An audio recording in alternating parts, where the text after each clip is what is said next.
What is the number one piece of advice you'd give somebody if they were wanting to continue to grow their own business? It's about actually having control of your own destiny. I was the managing director. They sacked me because I tried to buy that business. What were the successes within that? That was actually one of the things which we would say when we were going to pitch for a project, and we wanted to do a good job for the client, and we had to do a good job, because if we didn't, we may not get paid and we may lose our house. How? What was the driver? Well, I think we as humans, we don't want to be working in a black and white box. How does this differ, London specifically, to the rest of Europe? If ever anybody has left my employment and said they're looking to start their own business, I absolutely wish them well and say, you are doing the right thing. How much of that does it affect your bottom line, though? Weak leadership often is not holding people to account. How important is technology? I think it's massively important. We're looking at how we can move things forward on a global basis. But if you don't embrace it, you're going to get left behind. You know, we're seeing AI is now just so embedded already within a few years of it becoming accepted. Is there a country that you go, do you know what? They're on it. These guys know what they're doing. They're going to get it massively wrong. I mean, that's the key, creating flexibility. If I'm an office manager and I need to try and future-proof that office, what's the one question I probably should be asking myself?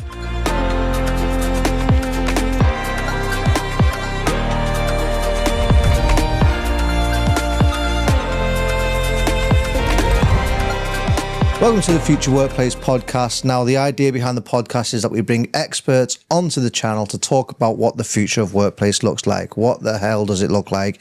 Nobody really knows. But this expert is the founding member of Studio Alliance. This alliance is essentially grown to cover a massive alliance across real estate and infrastructure right the way across Europe. So I'm absolutely delighted to welcome Clive Lucking, CEO of Studio Alliance. Hello, Clive. Hi.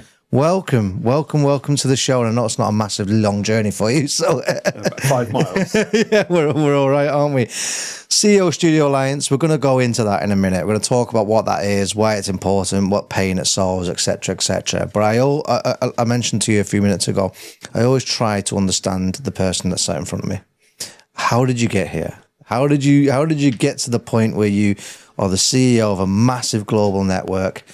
And let's talk about the backstory. Well, it's never a straight line, is it? No. Anyone's journey is never a straight line. I know. And overnight success takes years and all that kind of stuff. Exactly. And my journey takes me sort of through lots of different paths. The backstory is I left school at 16, didn't really enjoy it. I had a formal education, didn't enjoy it. Went to college, studied business and finance. Really enjoyed that, but really wanted to start work. Enjoyed the opportunity of making money, earning money. Started as a trainee accountant. That was my first kind of formal job. Really didn't enjoy that at all. Went on holiday with a friend of mine. I was 19 at the time. We went to Benidorm on an 1830 holiday and had a great time, and decided I'd hand my notice in by postcard. So sent a postcard to my boss at the time. So my mother was obviously less than impressed. So I then spent the summer out in Spain. Actually went down to the Costa del Sol. Spent the summer there doing various jobs. Came back and didn't really know what I wanted to do. Had an inkling that I definitely knew I didn't want to stay in finance, although I enjoy financial aspects of my role now. Yeah. I got an opportunity in telemarketing, and it happened to be in office interiors. It was pure coincidence. Company based in High Wycombe, and my role along with the colleagues was literally to get the yellow pages and start at Z and work backwards, or start at A and work forwards, and try and find out companies who were looking to move office. Right. It was as simple as that. So the company I was working for, they designed and fit out offices, and from being on the phone, booking appointments for the owners of the business, I then was able to go on appointments myself. I covered Bucks, Berkshire and Surrey, and built up, knowledge of the local business parks, local connections, people in the real estate industry. Then went to becoming what we would call a salesperson, trying to close deals. Yeah. And in those days, a decent sized project was £250,000. That was a good sized project. I then moved roles a couple of times. And then about the early 90s, I settled at one of the well-established businesses, Maris Interior, still going. So I went there in the early 90s, stayed there 5 or 6 years, had a great time based in Hampshire. Really enjoyed my time there. Yeah. Went from what we would consider, a relatively junior salesperson to being somebody who was quite senior. I was then given an opportunity to go and become an MD of a business based in Uxbridge that were a fit-out business linked to a furniture business. So I went there, managed to take one guy, Nigel, who was with me at Maris, and then another chap, James, who I'd worked with previously. And we ran this business, which was called Red Project. This was 1988, 1989. Loss-making business, tried to buy that business once we made it profitable, but the parent company didn't want to sell it to us. And so at the end of 1999, they sacked me. I was the managing director. They sacked me because I tried to buy that business. So myself, Nigel and James, we decided that we would go for it and we would start our own business. Yeah. And so at the beginning of January 2000, we started a business which originally was known as Area Squared and more latterly has become known as Area. Yeah. And so those kind of 10 years between leaving as a trainee accountant to becoming the joint owner of a business were great, That's exceptional, isn't it? That's exceptional as a kind of a journey. 10 years. You're 19. You're on the lash in Benidorm. Yeah. And 10 years later, you're the MD of a fit out firm and trying to buy a company. Yes, that is mental. Well, what's the? I mean, we're not going to. I'm more interested in you really at this point. How? What was the driver? Well, I think it's never going to be one thing. I think that I like working hard. I enjoy working hard, and I think that helps. I think that nobody, unless you're very, very lucky, reaches the pinnacle of where they can get to if they don't work hard. Talent is one thing, but that has to be complemented by hard work. So I've always worked hard. Yeah. I've been very fortunate to work for some very big businesses, some very good businesses, and certainly as I was fairly junior, I would readily take help, and I would ask for help, and I would look to see who can help me, who can teach me. Yeah. I was a salesman. I earned commission, and if you want to bring it into monetary terms, my salary, my rewards, my commission was directly related to how much business I could sell. Yeah. So if there were people in the business that would help me sell, they would also help me become more successful. And you see some salespeople who think they can do it all themselves, and they can win projects themselves, but generally, again, longevity of career, I think you need to get everybody on the bus and make sure that you really get a great team, camaraderie around you. So one of the things which I've always tried to do, initially I probably didn't realize it, but more latterly, I consciously, is to try and get everybody working together. And that comes down to how you recruit. There's no point in recruiting people who are very good at their role but don't fit in. So, it's about building a great team. And I use football as so many of my analogies, quite often the teams that win the big trophies not necessarily got all the best players, but they've got the best team because everybody is working for one another. Yeah. And we've seen it in using football. You see there are some superstars who don't have the careers they could do because they're not team players. Big time egos. You saw it with Greece. Greece won the Euros, wasn't it, 2002 or something like that? And, clearly not the big team, but they went on and won the Euros. It's like, okay, Leicester, Premier League. So the analogy is quite quite apt. The 90s, 99 area, was that 99? It was. We found it became established at 10th of January, year 2000. The company was registered at the end of 19. Okay. Yeah. So what was that like, going from managing director employed to, now my house is on this. Well, I mean, and you say your house is on the line. That was actually one of the things which we would say when we were going to pitch for a project. So there was myself, Nigel and James, and we had 3 employees who joined us on day one. So there was 6 of us. 3 of us weren't taking a salary. 3 of us had got our houses on the line. When we were going to see clients who were still spending, 6 or even 7-figure amounts of money on their offices, you're easy to be shot at by your competition to say they're a new business, they've got no, where are their financial records, they haven't got any. We used to say to people, and this was completely genuine, if you don't pay company X, they're going to be pissed off, but they're not going to fold. If you don't pay us, we can lose our house. We have got more motivation than anybody in this industry to do a good job for you. Yeah. And that was genuine. We didn't want to lose our houses. We were just starting this journey. So when you do put that financial kind of, but it's a motivation, but there's also, you can't allow things to fail. Yeah. And that kind of ensured you had everybody focused in the right direction. There was no disparity. The 6 of us were all completely aligned as to where this journey was going to take us. And we wanted to do a good job for the client. And we had to do a good job, because if we didn't, we may not get paid and we may lose our house. Yeah. And that does focus. That's a hell of a wall behind your back, isn't it? It's, I'm not going anywhere. There is no plan B. No. So, and there was no plan B. But I think, we were all sensible, and we knew that if the business folded, then the worst thing that would happen if we didn't lose our house, obviously if we lost our house, that would be pretty bad, would be we'd have to go and get a job. Yeah. Which, okay, but that's not the motivation. I had the same conversation with my wife when we started this. I said to her, what's the worst? We had no children at the time and stuff, and we house on it and all that kind of stuff. And I said to her, what's the worst?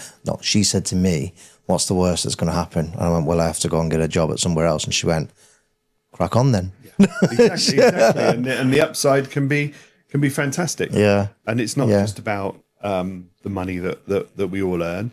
It's about actually having control of your own destiny to a large degree. It's about establishing something which some people, it can be their legacy, some people it's not. But I think if ever anybody has left my employment and said they're looking to start their own business, I absolutely wish them well and say, you are doing the right thing, because if it's in your motivation to do it, you should do it.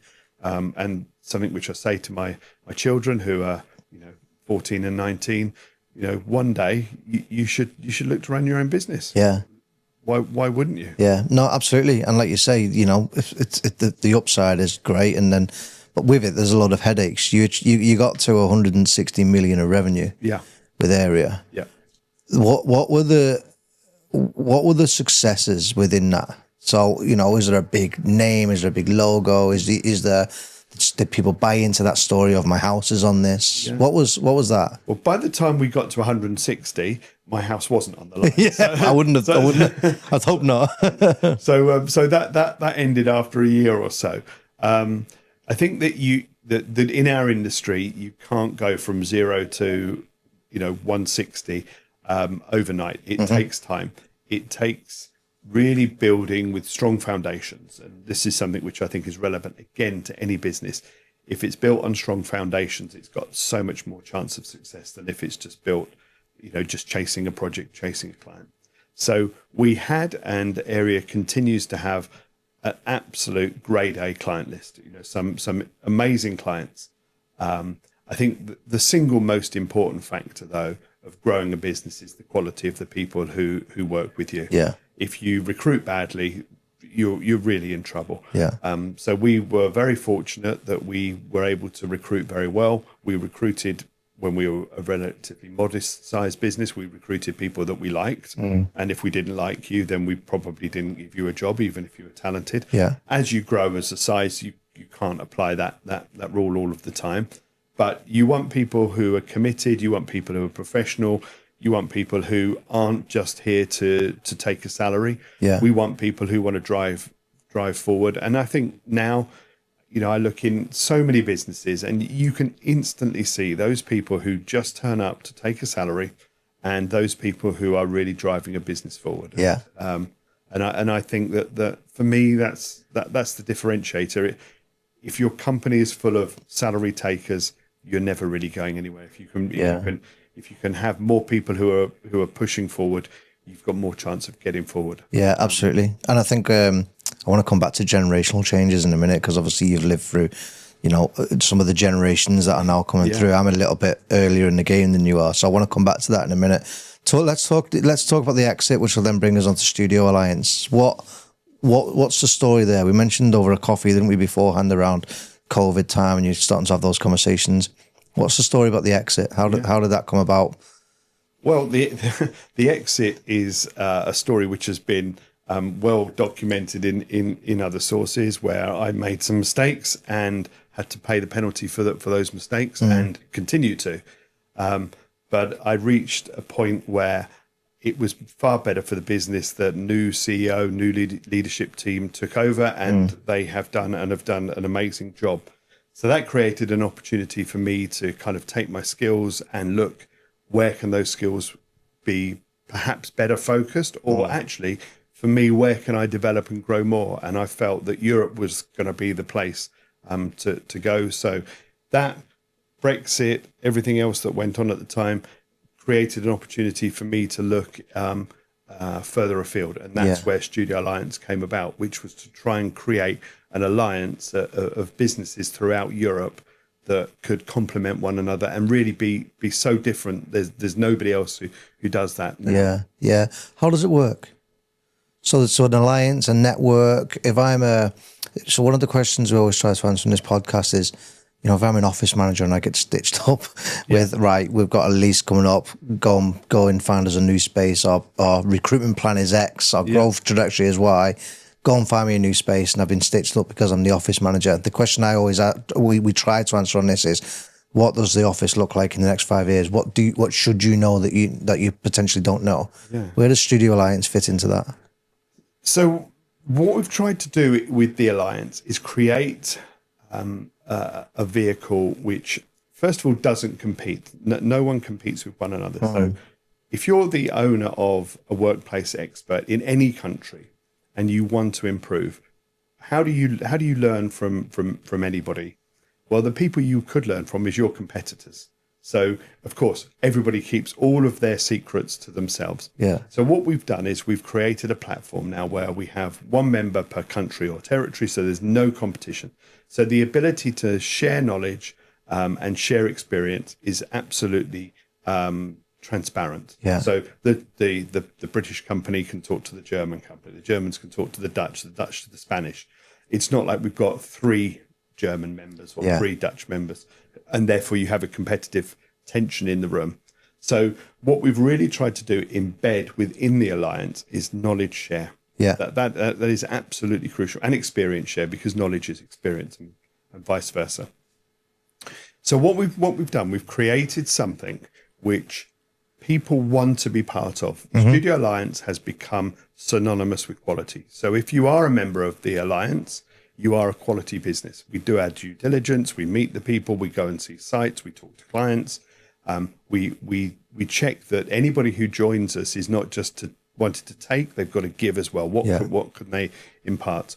That doesn't mean that you have to be especially large businesses. We have our largest member is close to 500 million euros, right, and our smallest is probably 2 or 3 million euros. So we've got a really big differentiator there. But each of those members have got to be able to bring something to the party. They've got to be totally committed to wanting to see the success of the alliance. The alliance does well, then we believe every member benefits and does well. But if you're an external business who wants to know how can the alliance help you, well, working across borders, across countries, it is difficult. You've got language barriers. You've got, in some respects, you've got currency barriers. You've definitely got legislative differences. Yeah. Every country is different about how they undertake projects. Studio Alliance provides an opportunity to smooth that out. Gotcha. Some of our members work in multiple countries still. They don't just stay in their own country. And some clients prefer to work that way. Some clients prefer to have a local expert with them. Yeah. We don't differentiate. We create an opportunity that if a client has got multiple projects across Europe, then the alliance will be able to solve that solution for you, or offer that solution, Understood. I should say. Understood. And that's a solution from what point to what point? Because your background is in design and fit out, right? Yeah. So the Global Alliance is it sourcing property? Is it from legal representation? No. So the Studio Alliance, we don't want to say it's global, it's Right. European. Right. Okay. We have some global connections, but in essence, we are a European alliance. The basic, the start of the services which our members offer is pretty much workplace consultancy, looking at how a business is working, but more importantly, looking at how they're going to work in the future, how that will affect their real estate strategy. So several of our members offer that that workplace consultancy. Yeah.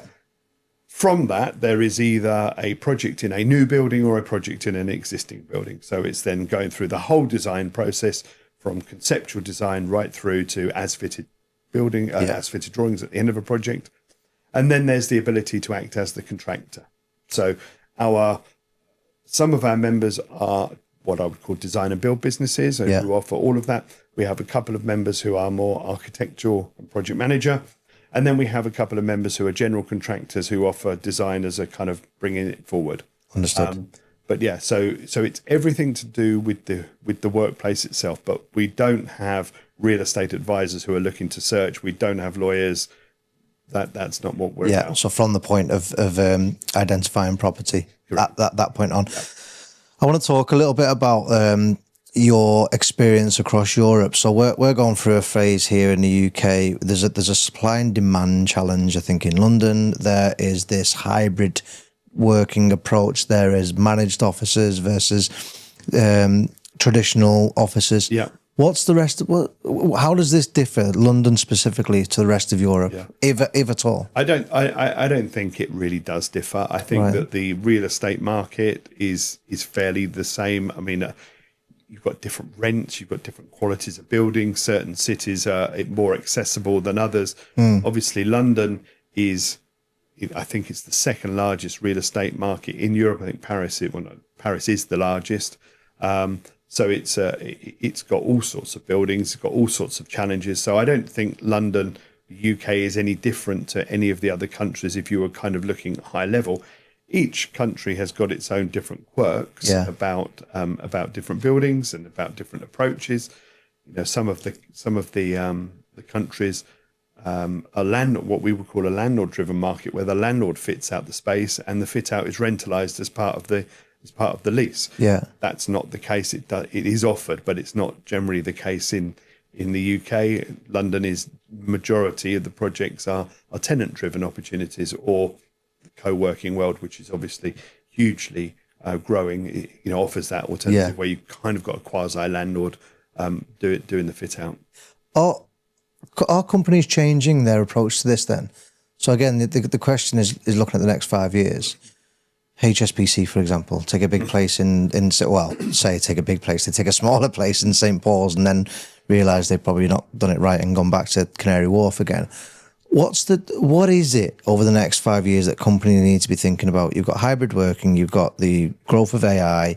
Are people still looking to take space, or are people starting to look at a more remote workforce? I mean, I think now we should stop talking about hybrid working. Yeah. Because hybrid working is the norm. It's always been there as well. Yes, but it wasn't the norm. The norm was full-time working pretty much. But I think hybrid working is the new normal. So in other words, I don't think we should refer to hybrid. It's just that's the way in which the majority of businesses now work, giving their employees some flexibility to work in different locations. Yeah. However that may be, giving people the opportunity of being flexible with their hours. I just think that is the normal way of working. Yeah. I think in terms of moving forward, how are things going to be different in the future? Obviously, if we knew exactly what that was going to be, then we'd be making some investments in that area and getting ahead of the curve.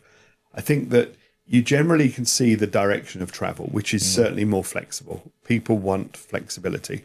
The co-working, flexible working industry has kind of come from nowhere 15 years ago, with the exception of a few managed office, and it's now probably the largest single occupier of offices globally is that flexible working. So I think that corporate businesses will have a portfolio of property. They will have, let's just call it the head office, the mothership, somewhere where they've got their name on the lease. They're then going to have some regional offices potentially, and they're going to supplement that by flexible working. Yeah. Now, flexible working could be because of geographical reason. It could be because a particular project has come along. There could be any number of reasons why, but I think that the corporates of this world, their property portfolio will be diverse. Yeah. And that will enable them in times of boom to ratchet it up very quickly. And in times where they need to tighten their belts, they've got a very easy way of reducing that overhead rather than, I don't know, let's say 20 years ago, people were signing 25-year leases. I mean, I think that, 5 years is it's not going to happen now. I think the WeWorks of this world have stopped it essentially, haven't they? That's right. Yeah. So I think that the direction of travel is definitely for more flexibility, but this is nothing that every single person who's come on your podcast could have told you. That I think everybody could recognize that.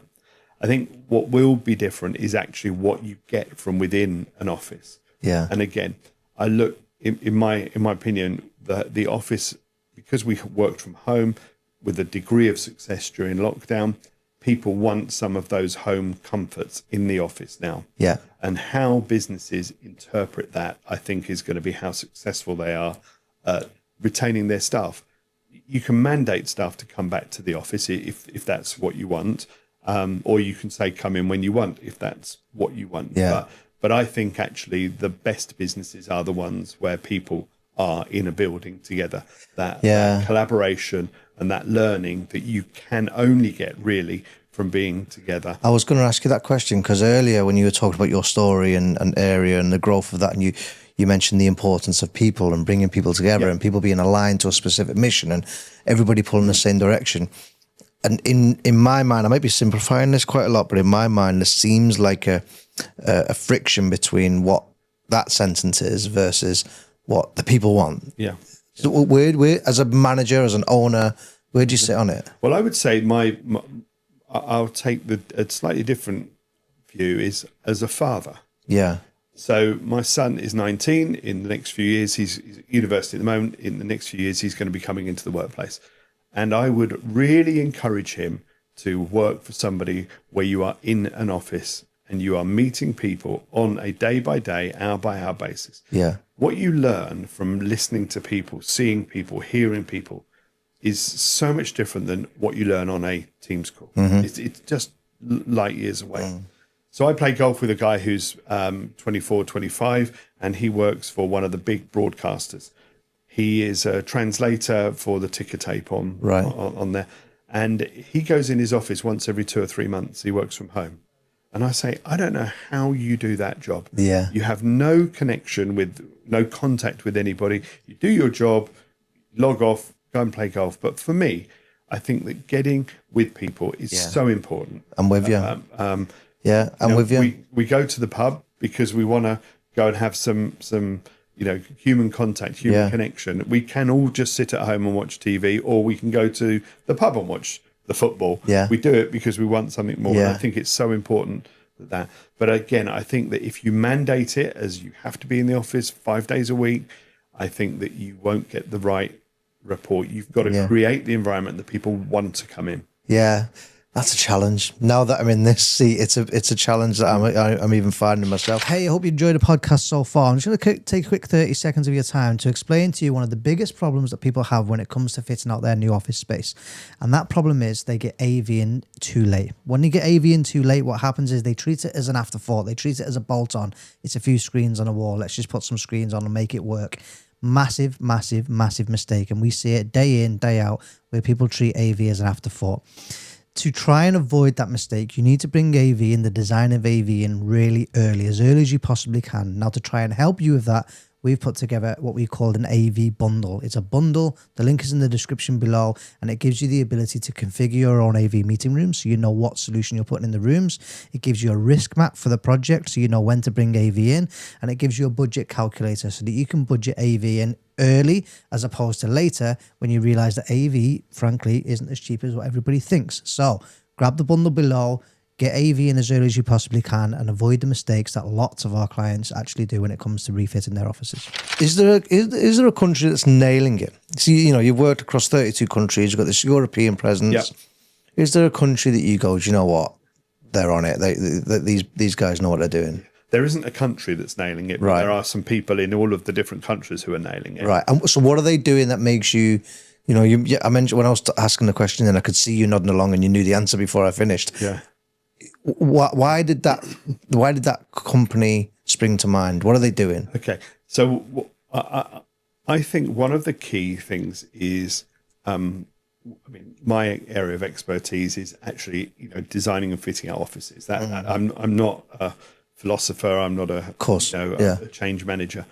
But when I go into a building, you can invariably tell whether the people who are occupying this building have got it right. Yeah. And one particular facility which springs to mind is in Italy. Our Italian member, they've got a fantastic studio in Milan, in the heart of Milan, which, you know, there's lots of traffic, lots of people, lots of buzz, which some people will like, some won't. But they've created an environment where at the heart of their office is a living space. So it's not just a living wall, but it does have that. They have the noises from outdoors. They have the smells from outdoors. The lighting changes during the course of the day. It is the most popular part of their office. Is I call it the garden. I can't recall exactly what the name of that area is, but it is the most popular place where everybody wants to go and work. So if people want to go and work in what is as close to the natural outdoor habitat as possible, then that must be telling everybody something. That we as humans, we don't want to be working in a black and white box with, you know, air conditioning pumping, and we want to be outside. We're naturally outdoor creatures. But of course, the weather in certain countries means that we have to create a different area. They've created a facility which people want to go and work in. Yeah. That's what they have done. And I think that's really important. Yeah. And then you're not stuck by the mandate then, are you? Which is what you mentioned a few minutes ago. We want you in the office. You actually created an environment which is compelling for people to go to. That's in the middle of Milan, which is not the easiest thing to do. So, I mean, given that, how does that relate to ESG then, if at all? Well, I certainly would say from an environmental point of view, it will tick a lot of boxes. Absolutely, and from a social point of view, it's absolutely going to create the right environment. I mean, how they've gone about that particular company, they would be. We actually within Studio Alliance, one of our criteria for being part of the alliance is, are you a morally good company? Are you a company that is actually precious about the environment? Are you looking to create good offices? Yeah, good environments. I think our Italian member are without question, one of our top, I'll say ESG members. They have a dedicated ESG team. One of their initiatives was to they don't have a material library, and for a firm that their background is as architects, to not have a material library, everything is online. Yeah, they've invested in that process, and so one of the learnings that we have again in the alliance is those guys have presented how they've gone through that process of going to a complete digital material library. Yeah, all of the other 17, 18 members have learned from the Italians, and have now, some of them are interpreting that their own particular way. But it's not, I mean, the Italians are great, but there are also some of the other members. I was talking to the guys from the Nordics the other day, and they were talking about mental health initiatives, which, you know, the Nordics are very, very strong on that. And they see a direction where well-being protocol is not going to just be for the business, it's going to be for the individual. Yeah. So they are really going to be investing in making sure that every individual has their own, I don't want to say plan, that would be too clinical, but everybody is considered as an individual rather than we just provide this for the whole company. Yeah. And I think that the Nordics, Scandinavia, that territory, that area are very, very strong on that. Yeah. They've always been fantastic from an environmental point of view, but I think taking that one step further from the well-being and mental health of employees, not just our member, across the board. I think they're fantastic at that. Yeah, no, you can see that. I don't know much about the Nordics personally, but you can see that their view on people is much potentially slightly different to ours. Yeah. Is there some advice that you'd give people in the UK, HQ in the UK, making decisions globally or across Europe? Yeah. Is there anything that springs to mind that you'd go? I'd probably look at, is it mental health in the workplace? Is it ESG? Is there something that some of the European counterparts are doing that we think we're probably missing the mark a little bit? I think that if you are an international business, I think you've got to think both. This is really the difficulty. Think internationally, but also locally. Yeah. And I think if there's an imposition from head office, wherever head office is, that every building is going to be the same, every business is going to be the same, they're going to get it massively wrong. Right. Because every country and sometimes different areas in the different countries are different. I think that we're relatively close to London here. My perception would be the way in which we're working in London is probably different to how we're working in Newcastle, and that's only 250 miles away. So if we go across Europe, and then if we go globally, I think that you can have some kind of high level structure, but I think locally you've got to engage with local leadership, local management, because they know their people. Yeah. And so, giving you an example, 2 weeks ago I was in India. Yeah. I was visiting somebody who we're looking to build a relationship with on an international basis, and quite surprised me. But when they're looking at the design of the new offices in India, the catering offering is massively important. Oh wow! And whereas in the UK you might have had the microwave and payday pizza, they look to provide 3 meals a day. Wow. Okay. So this is very different. Yeah. So people in India, the traffic is so bad. The city I was in, which was Bangalore, the traffic is so bad. So people, they have their journey to the office. They don't go out to lunch for whatever. They have their breakfast, lunch, and evening dinner in the office. The working day is much longer. In the buildings that I visited, it started slightly later in the day after potentially children have been dropped off or whatever, but it's not 9 to 5. It was kind of 9:30, 10 o'clock to 7, 8 o'clock. Gotcha. Because a lot of the businesses in our industry, this is in India, are working with European businesses or working with American businesses. And so the time difference means that the calls can't happen in the middle of their day. They're having to happen from afternoon onwards. And, so the catering offering in India is second to none. I mean, the facilities I saw, I went to, I was fortunate enough to go to see LinkedIn's new office in Bangalore, which is 400,000 square feet building there. Yeah. I mean, it's incredible. Ridiculous. And the catering offering was like going in the food mall at Westfields. It had like literally everything that you could want to have. That's crazy. And there's only a few companies that I can think of off the top of my mind that do it, or like the Googles of this world, or that kind of social media type company, the Bloombergs. They've got it. Does it, like, I mean, this is probably small business thinking here, but how much of that does it affect your bottom line though? Or is that more of a cultural thing that it's just, that's the way it is? Well, if the war in talent is real, which it absolutely definitely is in India, and I think it is in the UK and certainly the rest of Europe, so basically everywhere. If you're a good potential candidate and you're looking at where you want to work, some people think that's an important part of their decision making. What facilities are you providing for me? And I think that what we see now is some things which years ago were nice to haves are now absolutely expected. And I don't think things like the gym are that important. Big footprint and stuff like that. If it's used, like, I've always thought that about the gyms in offices. Yeah, I think that creating, great breakout spaces where people can come away from their working environment. But I think that the design of offices now, there's so much more flexibility built into it. I mean, that's the key, creating flexibility. We talked about flexibility of lease, etc. But the actual flexibility within the design of an office is key. Yeah. So whether you provide a full catering offering or whether you don't, that's down to you. But I think that the benefits that you offer an employee, they will weigh it up. Yeah. No, I think you're right. Added to the fact that some of the hybrid working policies, you're not forcing people in for 5 days a week and all that kind of stuff that we've already spoken about. Yeah. I've got 2 questions, and I'm keen to understand your kind of business owner, managerial brain a little bit, given the fact that I'm personally on that journey myself.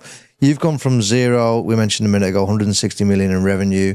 Other people listening to this, business owners, small business owners, what is the number one piece of advice you'd give somebody if they were wanting to continue to grow their own business? Yeah. First of all, I'd ask why. Right. That's always a really good question, because some people think they need to grow because that's what they've been told, and actually it can be totally the wrong thing to do. So before we say they want to grow, there has to be a reason. Why do you want to go from X to Y? And if it's just because that's the right thing to do, I think you need a little bit more savvy about it than that. So, but if it is the right thing to do, I think that you should have a vision as to where you want to go. What does good look like for you in the future? And then break it down into bite-sized chunks, and absolutely have them as measurables, and then hold people to account. Yeah. If you don't hold people to account, they won't be accountable. And if they're not accountable, you're unlikely to go on that journey. And we see it so many times that weak leadership often is not holding people to account. It is far harder to hold people to account than to let them get away with it. Yeah. And I can say without any shadow of doubt, for me, a strong leader is a good leader. Yeah, no, I wouldn't disagree with you, to be honest. So talk about leadership. Let's talk about the Global Alliance. Sorry, the Studio Alliance. There's another thing called Global Alliance. Let's talk about the Studio Alliance. What are we 5 years in with it now? We are. What's the next 5 years look like? I mean, that's very much crystal ball gazing as well. I think. What's the goal? Okay, better question. What's the goal then?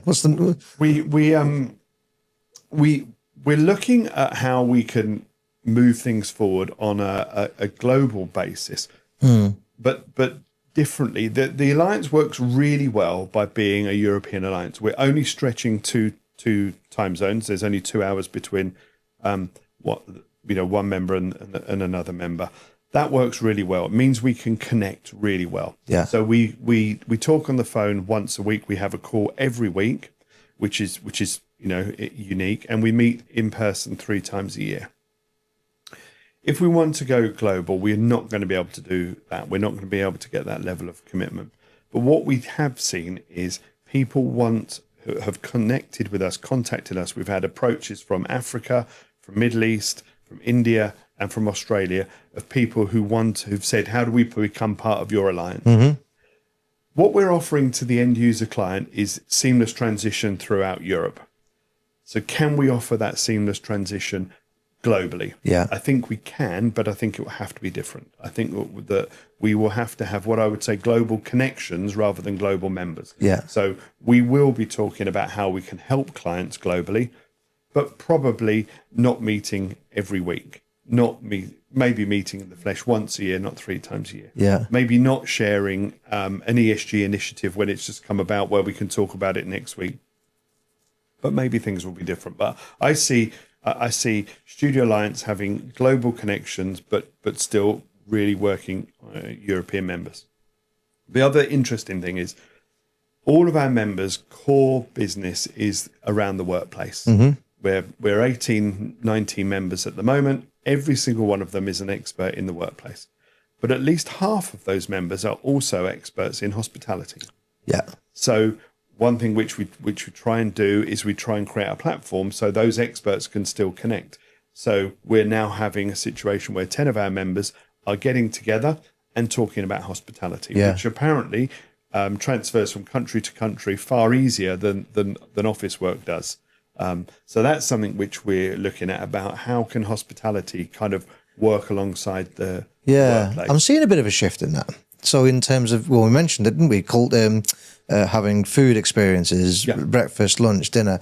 and kind of bringing the hotel vibe into the workplace. You mentioned it with your Italian place. That's kind of a hotel-y type outdoor space vibe. Is that a bit of a trend we're seeing? I think that I don't think it's a trend. I think biophilic design is absolutely a cornerstone now of both ESG criteria, but I think it's what people want. I think people are saying we want to have that outdoor experience indoors. Those businesses which are investing in that, I think, are getting a better quality environment. I think over time, a better quality environment will mean a better business, and a better business should probably ensure the shareholders of whatever that business's structure is are happy. Yeah, no, I agree. There's one thing actually, when I was in India, I was looking at a presentation from the guys out there, and they had a couple of slides about workspitality. Right, what is that? Hospitality, workspitality, and about how they see hospitality as coming into the workplace. And they've coined this phrase in part of one of their presentations. And I thought, actually, that's very interesting, because there's things like we've heard of, I don't know, glocal. It's not local, it's not global, it's glocal.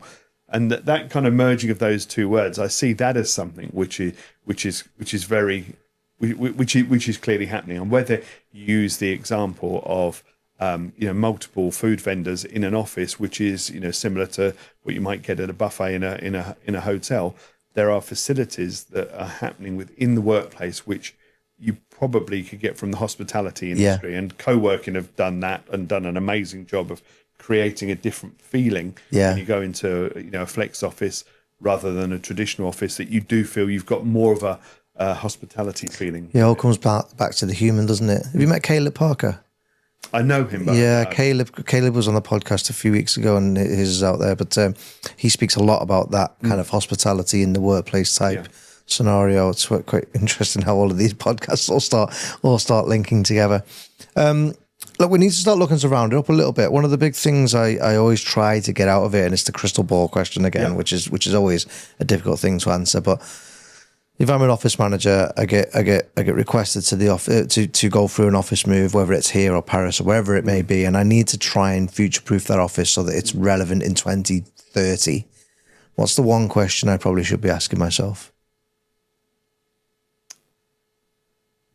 I think that what was one question you should ask yourself? I think it's the question you should ask us. The question is, go to you. I think that that when we're looking at something which is only 4 or 5 years away, I think that things don't change dramatically in a 4 or 5 year period. I think it's a direction of travel. We're seeing already flexibility in the environment is crucial. Technology, for the last 20, 30 years has been a major driver with how the office has evolved.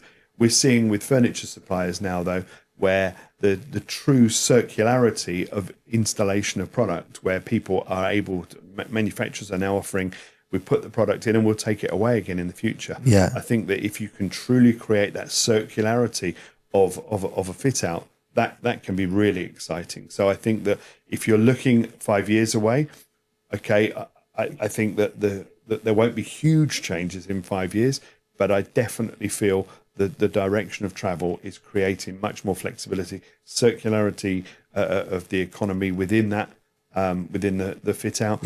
I think the biophilic design is really important. And then remembering that every company is unique. So there's not one particular thing that every business should be doing, but you've got to really ask yourselves the question, what is it we want to be as a business? And then how does our office create that authenticity? We can't, for instance, say we're this great employee and you can kind of come in when you want and we're super flexible, and then day one say, well, here's your desk, we'll see you at 9 o'clock tomorrow morning. It's not authentic. Doesn't work. And if you do want people in at 9 till 5:30 or whatever, say that's what we want. So it's authentic, and you create the fit out or the design of the office to match that authenticity. So really make sure your office is authentic to who you are. That's really important. And it also goes back to what you mentioned earlier about management, right? In holding people to account. If you're authentic in the way that you're saying, well, actually it's a model where we just kind of do what we want to do that works best for us. But here's your KPIs. Make sure you hit your KPIs, and I'm going to hold you to account for those KPIs. They both work hand in hand with one another. Absolutely, and I think KPIs within a building. I mean, there are now so many apps and tools which can identify whether a building is performing. Are our occupancy levels in a building this is what we thought it would be, 70%, 20%, 80%, who knows? But we have the tools to manage that. So there are KPIs that you can actually take to a building as well, not just a person. Is the air conditioning performing? Are we making sure that we're harvesting so much rainwater? You know, how many electric cars are there in the car park? Who knows what the KPIs are, but I think we can also look at KPIs for how a building is performing, not just how a person or team is performing. Yeah, fair. With that then, we've mentioned about, the indoor space, the outdoor space indoors, and we've mentioned about providing an environment which is suitable for the people and all this. How important is technology? We're going into technology a little bit here and measuring data and stuff like that. Yeah. How important is that? I mean, as somebody who is perhaps not the most tech savvy, but I'm okay, I think is massively important. Yeah. But there's also the Emperor's New Clothes.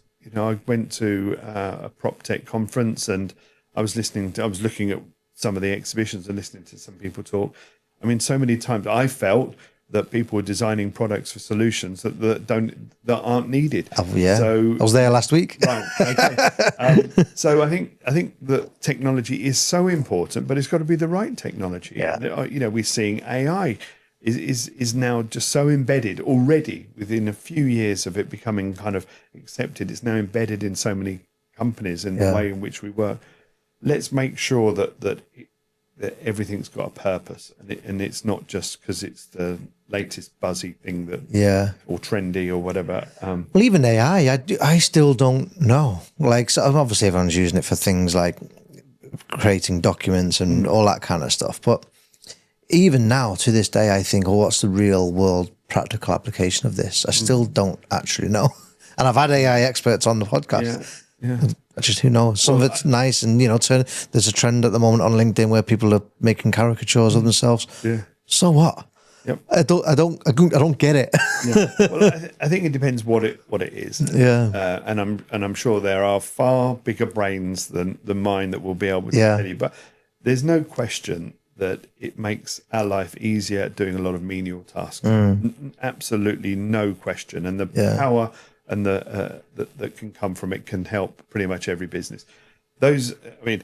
One thing which I meant to add, actually, I was doing a little bit of research last week, looking at some reports about the future of the office, and one thing which has come about is AI labs in regular businesses. We're not talking about so like a research R&D team. So in our industry, there could be let's call it an AI lab. Yeah. And this is somewhere where people can kind of come and work away from a project. So they're not talking about this specific office where they're working on it, but use this as a brainstorming area where technology can be used to maybe help the business perform better, the individual perform better, different route to creating something for a client.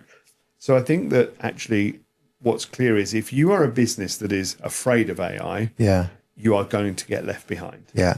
And in our industry, I would be absolutely advocating that somehow all of our members actually have a dedicated AI team or a dedicated AI facility and collaborate internally.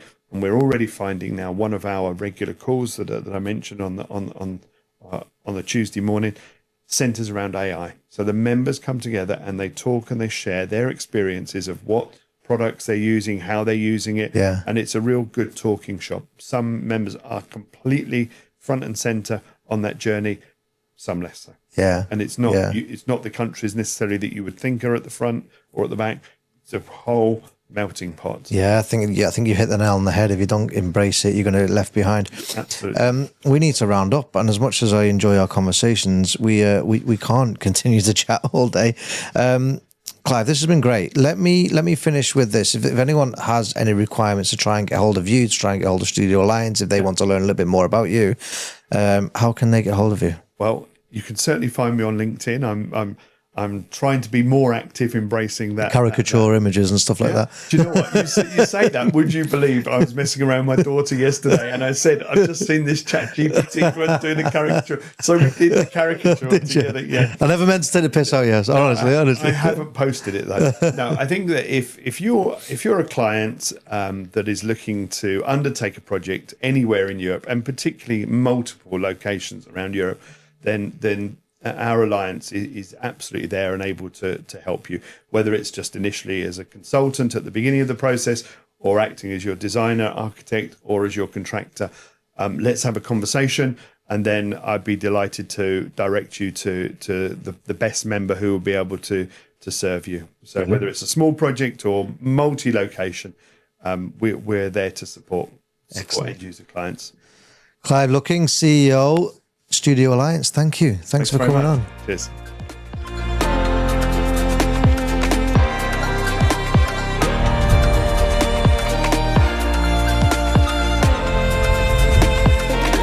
Great. Hope you enjoyed the podcast, and I certainly enjoyed having that guest on. Now, in order for us to close this podcast out, what I want to do is just highlight to you that we're an AV company. That's pretty clear. But what we do with a lot of our clients is we offer them showroom visits, basically. So we quite often go around a lot of the showrooms that are available to us. We're doing a big LED showroom visit. So if you want to come and see some of the latest LED technology that you can deploy within your meeting room, we're doing a big LED showroom visit over the coming weeks. The date's not fully confirmed yet, but we have put together a wait list. The link to that wait list is in the description below. If you're interested in coming along and seeing the latest LED and what you can deploy within your office space and the art of the possible when it comes to LED, click the link below, join the wait list. When we've got the date confirmed for our showroom visit, we'll then invite you to that showroom. We'll show you what the art of the possible is. For now, hope you enjoyed the podcast. Like, subscribe, click the notification bell so that you see the next one as well.